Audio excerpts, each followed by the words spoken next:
Hello everyone, welcome to the online class of subject Applied Mathematics. Topic of our today's lecture is Poisson's distribution.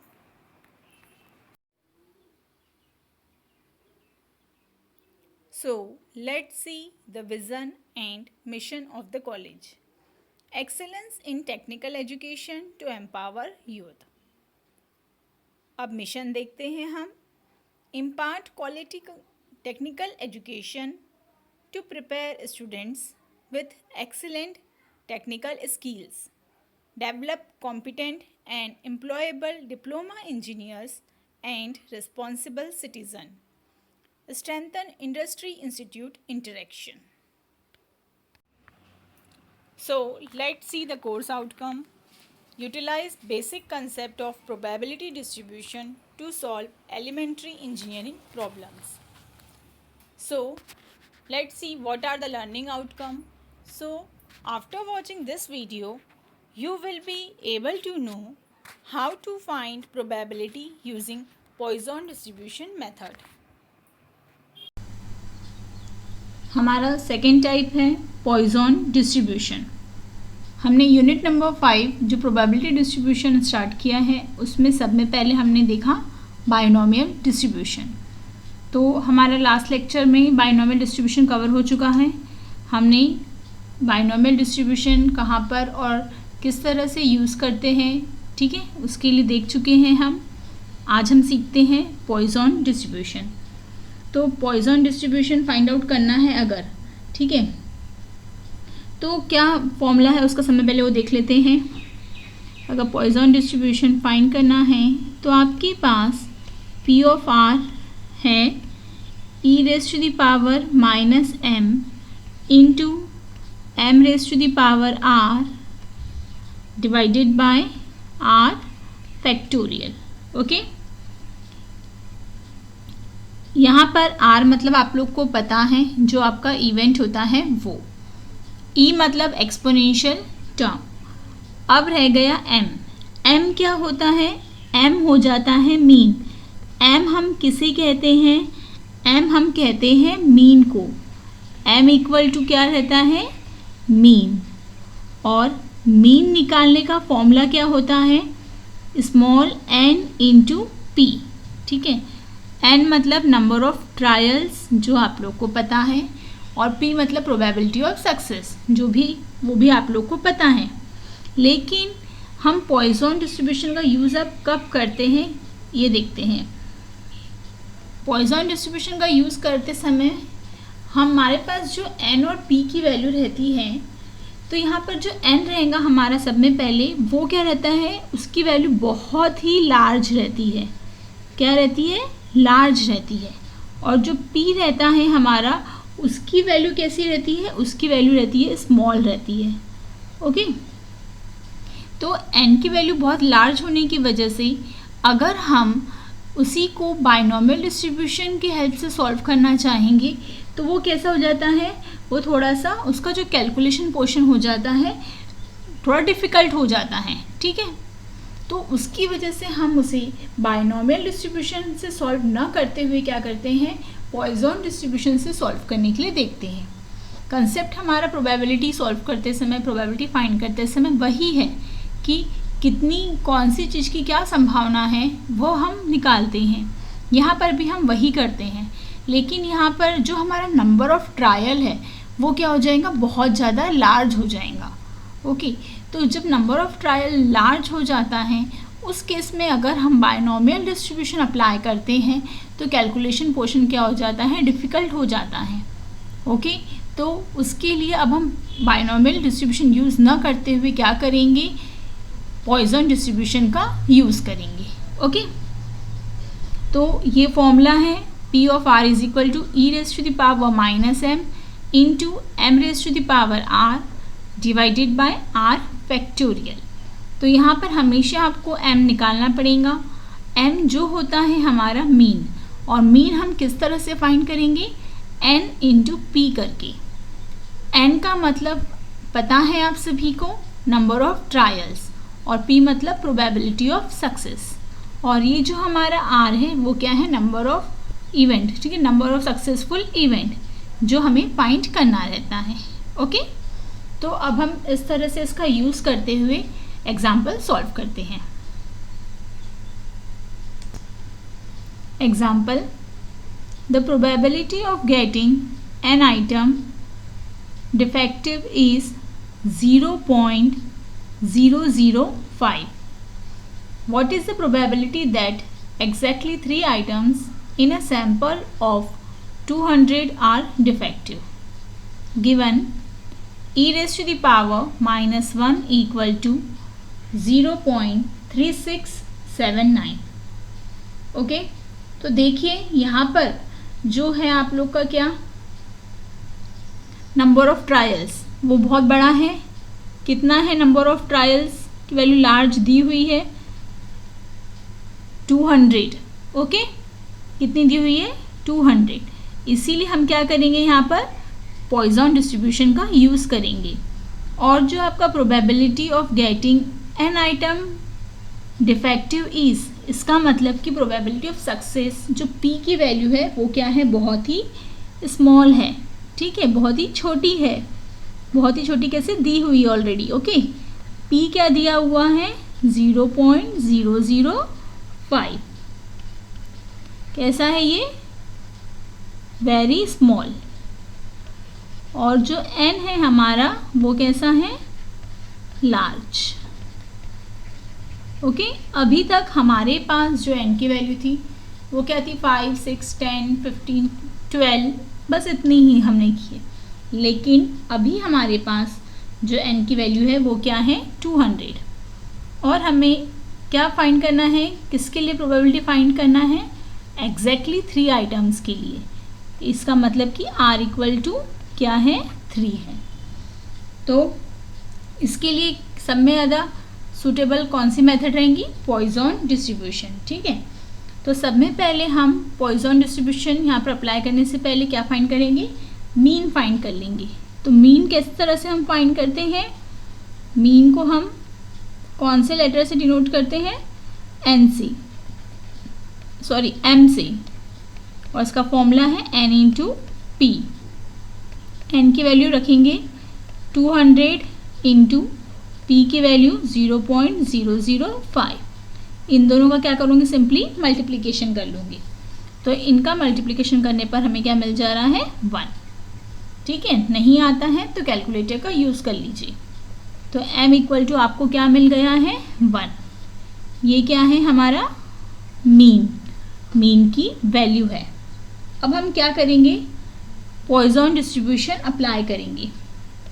तो P of R equal to हमारे पास दिया हुआ है e raise to the power m into m raise to the power r divided by r factorial.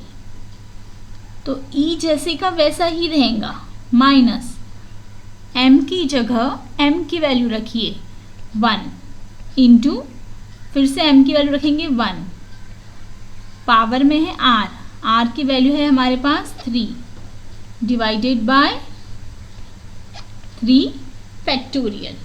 Okay, तो इसे solve करना है।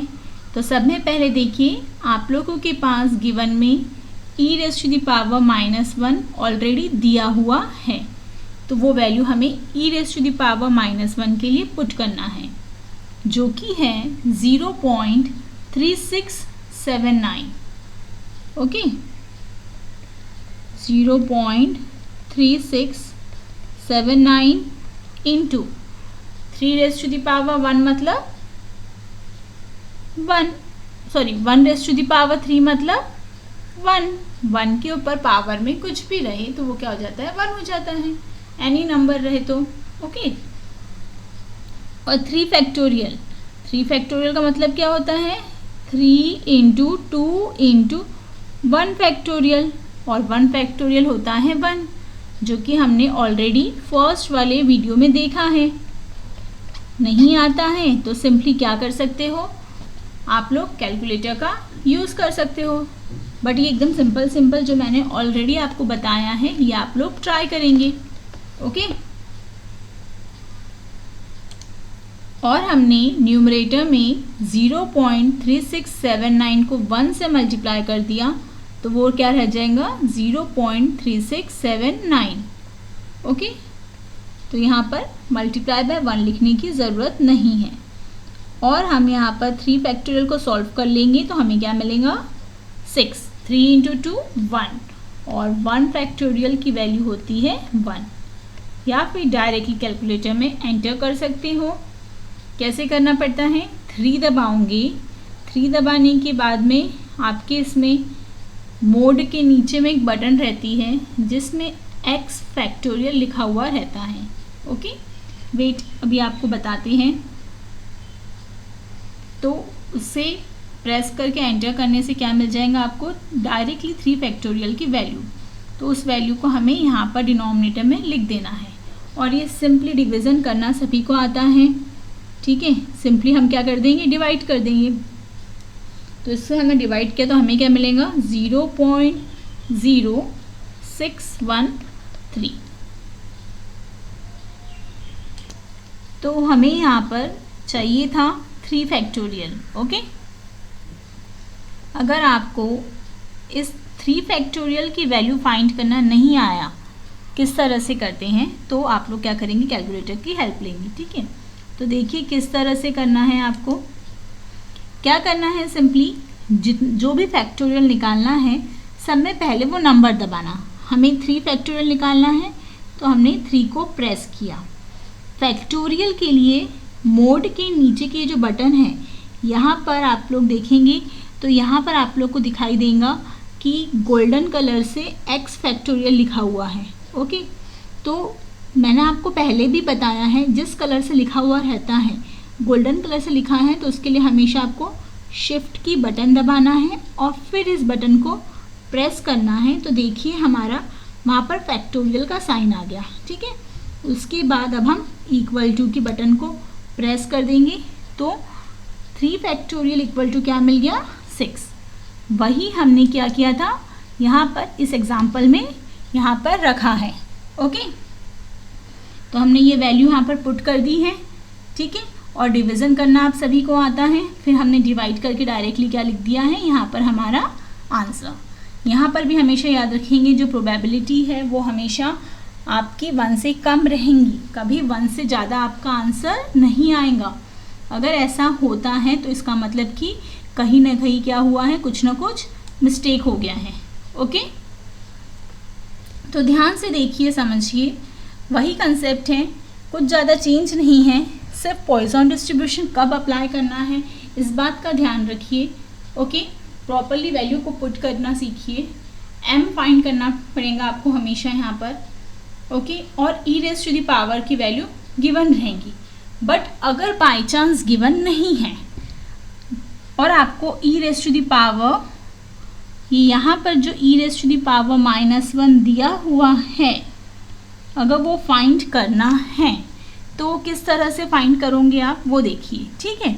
अगर हमें e raise to the power -1 निकालना है तो हम उसे किस तरह से फाइंड कर सकते हैं, उसे भी हम कैलकुलेटर की हेल्प से सॉल्व कर सकते हैं।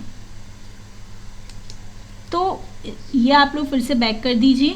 ओके, हमें क्या चाहिए है, e raise to the power -1। तो सब में पहले e चाहिए। तो e के लिए देखिए यहाँ पर ये जो लिखा है 10 multiplication by 10 raise to the power x, उसके ऊपर में e लिखा है जो कि रेड कलर से लिखा है। तो आपको e लाना है और अगर आपने डायरेक्टली ये बटन को प्रेस किया तो e नहीं आएगा। उसके लिए आपको अल्फ़ा की बटन दबाना है जो कि रेड कलर से लिखा हुआ है। तो अल्फ़ा की बटन प्रेस करेंगे और फिर इस बटन को प्रेस करेंगे आप, तो आपको क्या मिल जाएगा, e मिल जाएगा। ओके, पावर में चाहिए तो पावर की बटन दबा दीजिए। -1 चाहिए तो माइनस का साइन, 1 चाहिए तो 1 आ गया। इक्वल टू की बटन अब हम प्रेस करेंगे तो हमें मिल गया 0.3678 और वही वैल्यू हमारे पास यहाँ पर ऑलरेडी गिवन थी 0.3679 यहाँ पर गिवन है। और हमारा क्या आया है 0.36787 है, 8 के बाद फिर से 7 है, तो उन्होंने क्या किया है, +1 से राउंड अप कर दिया है। ओके, जो आप लोग ऑलरेडी प्रीवियस क्लास में सीख चुके हैं। ठीक है, नहीं किया राउंड अप तो भी कोई प्रॉब्लम नहीं, एज इट इज़ पॉइंट के बाद के 4 डिजिट लिखा तो भी कोई प्रॉब्लम नहीं, कोई आंसर रॉन्ग नहीं आता है। समझ में आया? तो इस तरह से अगर कभी ई की वैल्यू नहीं गिवन रही तो आपको क्या करना है, उस ई की वैल्यू को भी कैलकुलेटर से फाइंड करना है और फिर अपने एग्जाम्पल में रखना है। ठीक है,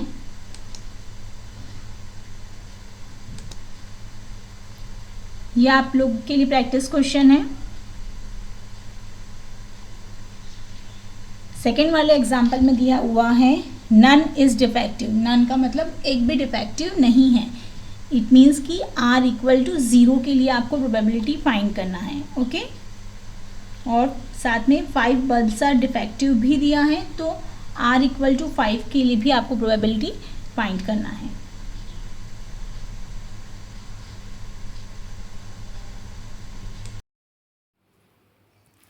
तो हमारी आज के टॉपिक के लिए हमारा PO1 और PO7 जो है वो यहाँ पर सेटिस्फाइड होता है। PO1 है हमारा बेसिक डिसिप्लिन नॉलेज और PO7 है लाइफ लॉन्ग लर्निंग। ओके, तो ये 2 POs हमारे आज के टॉपिक के लिए यहाँ पर सेटिस्फाइड होते हैं। Our upcoming topic is examples based on Poisson distribution method. Thank you for watching this video. So keep learning. Happy learning. Thank you.